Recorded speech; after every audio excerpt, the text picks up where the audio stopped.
C P M Narayanan പക്ഷേ ഞാൻ ശ്രീ നിർമ്മല ബ്രാഹ്മിലേക്ക് വരാമേ. സി പി എം നാരായണൻ പക്ഷേ പാകിസ്ഥാനിൽ എന്താണ് അവരുടെ മാധ്യമങ്ങളിലെ ഘോഷം അല്ലെങ്കിൽ അവിടുത്തെ ഈ പറയുന്ന കാര്യങ്ങളിലൊക്കെ അവർ ജയിച്ചു എന്നതാണ് അവർ പറയുന്നത്. അതിന് കാരണം അവിടുത്തെ കള്ളപ്രപ്പകണ്ടയാണ്. പ്രപ്പകണ്ട എന്താണ്, നമ്മുടെ 5 ഫൈറ്റർ ജെറ്റ് അടിച്ചിട്ടു, നമ്മുടെ എയർപോർട്ടുകളിലേക്ക് വന്ന് എന്തോ പ്രശ്നം ഉണ്ടാക്കി, നമ്മുടെ എന്തൊക്കെയോ ചെയ്തു, എത്രയോ പേരെ കൊന്നു എന്നൊക്കെ പറഞ്ഞിട്ടുള്ള വലിയ പ്രപ്പകണ്ട എന്ന് പറഞ്ഞാൽ ഈ കോൺഫ്ലിക്റ്റിൽ പ്രപ്പകണ്ടയ്ക്ക് ഒരു പങ്കുണ്ട് എന്ന് തെളിയിച്ച ഒരു കോൺഫ്ലിക്റ്റ് കാലം കൂടിയാണ്. ഒന്നുകൂടി പറഞ്ഞാൽ അസീം മുനീറിനെ തെറി വിളിച്ചുകൊണ്ടിരുന്ന അവിടുത്തെ പാകിസ്ഥാൻകാർ ഇപ്പോൾ അസീം മുനീറിന് ജയ് വിളിച്ചു തുടങ്ങുന്നുണ്ട്. ആ അർത്ഥത്തിൽ അസീം മുനീറിനും ഈ കാലയളവ് ഗുണകരമാകുന്നുണ്ട്. പോട്ടെ, മറ്റൊരു കാര്യം, സി പി എം നാരായണൻ ഇവിടെ ഒരു പ്രേക്ഷകൻ നമ്മുടെ കമന്റ് ബോക്സിൽ പറഞ്ഞു, സ്കൂളിൽ 2 കുട്ടികൾ തല്ലുകൂടി ഹെഡ്മാസ്റ്റർ പറഞ്ഞപ്പോൾ നിർത്തി. അത്രത്തോളം ലഘുവായി കാണാൻ കഴിയില്ലെങ്കിൽ കൂടിയും ഡൊണാൾഡ് ട്രംപ് പറയുകയാണ്, after a long night of talks mediated by the United States I am pleased to announce that India and Pakistan have agreed a full and immediate ceasefire. എന്ന് പറഞ്ഞാൽ ഞങ്ങൾ ഇന്നലെ ഒരു രാത്രി മൊത്തം സംസാരിച്ച് ഞങ്ങളുടെ മധ്യസ്ഥതയിലാണ് ഇവർ നിർത്തിയത് എന്ന് പറയാണ് ഡൊണാൾഡ് ട്രംപ്. നമ്മുടെ രാജ്യം പറയുന്നു അങ്ങനെയല്ല, ഇത് വേറെ മൂന്നാമത് ഇടപെടൽ ഉണ്ടായിട്ടില്ല എന്ന് പറയുന്നത്. അപ്പം ട്രംപ് പറഞ്ഞാണോ ശരി, നമ്മുടെ നേതൃത്വം പറയുന്നതാണോ ശരി എന്ന ചോദ്യം അവിടെ നിൽക്കുന്നു. ട്രംപ് പറയുന്നതാണ് ശരിയെങ്കിൽ, അമേരിക്ക പറയുന്നതാണ് ശരിയെങ്കിൽ 2 രാജ്യങ്ങൾ തമ്മിലുള്ള പ്രശ്നത്തിൽ മൂന്നാമതൊരാൾ മധ്യസ്ഥനായി വരില്ല എന്ന കീഴ്വഴക്കം, ദീർഘനാളത്തെ കീഴ്വഴക്കം, വരേണ്ടതില്ല എന്ന ഷിംല കരാർ ഒക്കെയുള്ള കരാർ ഒരു കീഴ്വഴക്കമാറ്റം ഉണ്ടായിട്ടുണ്ടോ സി പി എം നാരായണൻ? ഇന്ത്യയുടെ പ്രഖ്യാപിത നിലപാട് അതാണ്. എന്ന് വെച്ചാൽ ഒരു മൂന്നാം രാജ്യത്തിന് ഈ ഇന്ത്യ പാകിസ്ഥാൻ വിഷയത്തിൽ സഹകരിക്കാൻ പറ്റില്ല എന്നുള്ളത്. പക്ഷേ ഇത്തരത്തിലുള്ള യുദ്ധങ്ങളിലെല്ലാം അമേരിക്ക പോലുള്ള വലിയ ശക്തികൾക്ക് പലപ്പോഴും പലതും ചെയ്യാൻ പറ്റും. അങ്ങനെ ചെയ്യാൻ പറ്റുന്ന ഒരു കാര്യമാണ് ഇപ്പോൾ അവിടെ ട്രംപ് ചെയ്തത്. ഇത് ഇന്ന് രാവിലെ മുതൽക്ക് അല്ലെങ്കിൽ ഇന്നലെ വൈകുന്നേരം മുതൽക്ക് തന്നെ ഇത്തരത്തിലുള്ള ചർച്ചകൾ നമ്മളെല്ലാം കേൾക്കാൻ തുടങ്ങിയിട്ടുണ്ടായിരുന്നു. ഇന്ന് രാവിലെയാണ് ഇദ്ദേഹത്തിൻ്റെ അമേരിക്കൻ സ്റ്റേറ്റ് സെക്രട്ടറി ഇന്ത്യൻ വിദേശകാര്യമന്ത്രിയും അവിടുത്തെ വിദേശകാര്യമന്ത്രിയുമായി സംസാരിച്ചിട്ടുണ്ടായിരുന്നു.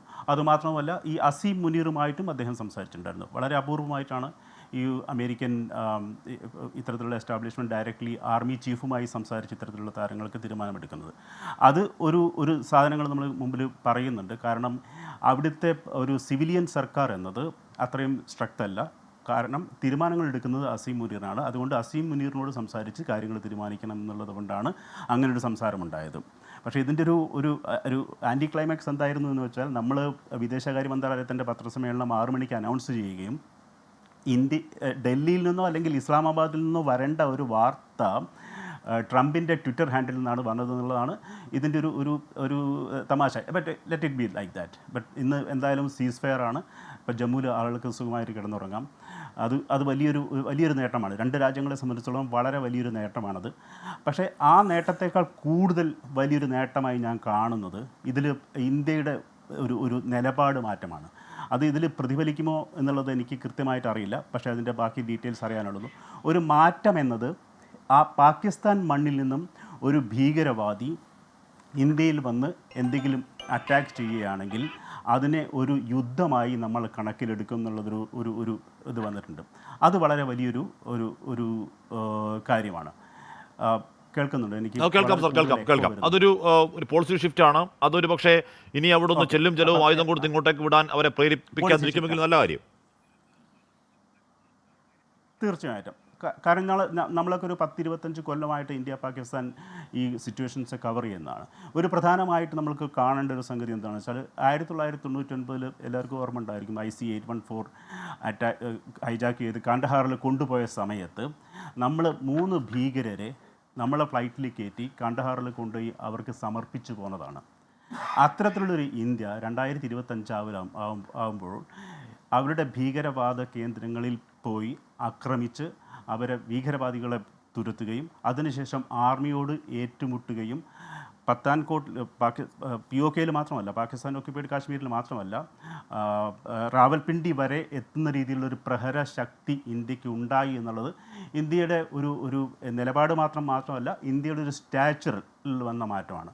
നമ്മൾ ഈ കഴിഞ്ഞ 25 കൊല്ലം ഉണ്ടായിട്ടുള്ള കവറേജിൻ്റെ ഒരു ഹിസ്റ്ററി എടുത്ത് നോക്കി കഴിഞ്ഞാൽ ഇത്തരത്തിലുള്ളൊരു മാറ്റം നമ്മൾ ആദ്യമായിട്ടാണ് കാണുന്നത്. ഇപ്പം ബോംബെ അറ്റാക്ക് സമയത്ത് നമുക്ക് കണ്ടിട്ടുണ്ട്, പാർലമെൻറ്റ് അറ്റാക്ക് നമ്മൾ കണ്ടിട്ടുണ്ട്, പുൽവാമ കണ്ടിട്ടുണ്ട്.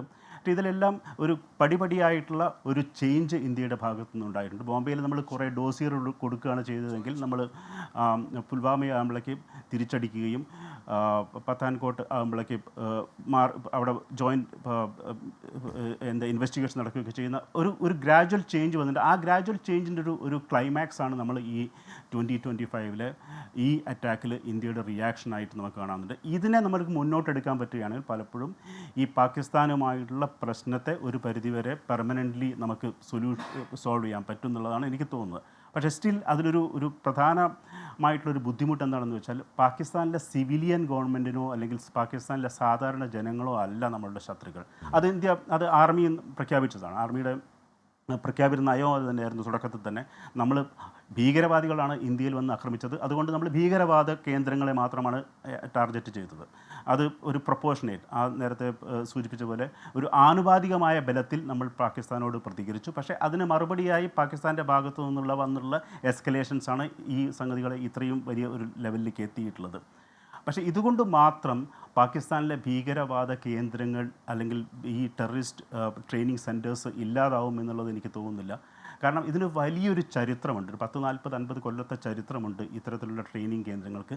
പാകിസ്ഥാനിലെ ഈ ഭീകരവാദ ട്രെയിനിങ് സെൻറ്റേഴ്സ് എന്നത് പാകിസ്ഥാൻ ഒക്യുപ്പൈഡ് കാശ്മീരിലോ അല്ലെങ്കിൽ ബോർഡർ ഏരിയയിലും മാത്രമല്ല, കിഴക്കൻ ബോർഡറിൽ മാത്രമല്ല, പടിഞ്ഞാറൻ ബോർഡറിലും ഇത്ര തന്നെ ശക്തമായി നിലനിൽക്കുന്നുണ്ട്. അവിടെ ചില മദ്രസകളുടെ പേര് തന്നെ ജിഹാദി മദ്രസ എന്നുള്ളതാണ്. അതായത് താലിബാനെ ട്രെയിൻ ചെയ്യാൻ വേണ്ടി ഉണ്ടാക്കിയിട്ടുള്ള വൻതോതിൽ ഇന്ത്യയിൽ പാകിസ്ഥാനിൽ നിന്ന് മാത്രമല്ല, ചെച്നിയ, അതേപോലെ ഇപ്പോൾ ഇറാൻ, ഇറാഖ്, അഫ്ഗാനിസ്ഥാൻ, നിരവധി രാജ്യങ്ങളിൽ നിന്നുള്ള ഈ റാഡിക്കലിസ്റ്റ് അല്ലെങ്കിൽ റാഡിക്കൽ ആയിട്ടുള്ള ഇസ്ലാമിസ്റ്റുകളായിട്ടുള്ള ആളുകൾ വന്ന് അവിടുന്ന് ട്രെയിനിങ് കിട്ടുന്നുണ്ട്. അത്തരത്തിലുള്ള ട്രെയിനിങ് ചെയ്തിട്ടുള്ള ഈ തീവ്രവാദികളെ എക്സ്പോർട്ട് ചെയ്യുന്നതായിരുന്നു പാകിസ്ഥാൻ്റെ ഒരു വ്യവസായം എന്നത്. അതായിരുന്നു പാകിസ്ഥാൻ്റെ ഇൻകം വളരെ കാലമായിട്ട്. അത്തരത്തിലുള്ള ഇത് പാകിസ്ഥാൻ്റെ ഒരു വരുമാനം എന്നത് അമേരിക്ക അഫ്ഗാനിസ്ഥാനെ പിടിച്ചപ്പോഴാണ്, അഫ്ഗാനിസ്ഥാനിൽ വന്നിറങ്ങിയപ്പോഴാണ് പാകിസ്ഥാൻ വഴിയായിരുന്നു അഫ്ഗാനിസ്ഥാനിലേക്കുള്ള അമേരിക്കയുടെ യാത്ര എന്ന് പറയുന്നത്. അപ്പം ഇപ്പം എന്ത് സംഭവിച്ചു വെച്ചാൽ അമേരിക്ക അഫ്ഗാനിസ്ഥാനെ ഉപേക്ഷിച്ച് കഴിഞ്ഞപ്പം ഒരു പരിധിവരെ അമേരിക്ക പാകിസ്ഥാനെയും ഉപേക്ഷിച്ചു എന്ന് പറയാൻ പറ്റും. പാകിസ്ഥാൻ പറയുകയും ചെയ്തു, പ്രതിരോധത്തിൽ പറയുന്നു ഇവരെ കഴിഞ്ഞ വർഷങ്ങളിൽ നിങ്ങളുടെ ഡർട്ടി രാഷ്ട്രീയം ഞങ്ങൾ ചെയ്തു എന്ന് പറയുന്നു.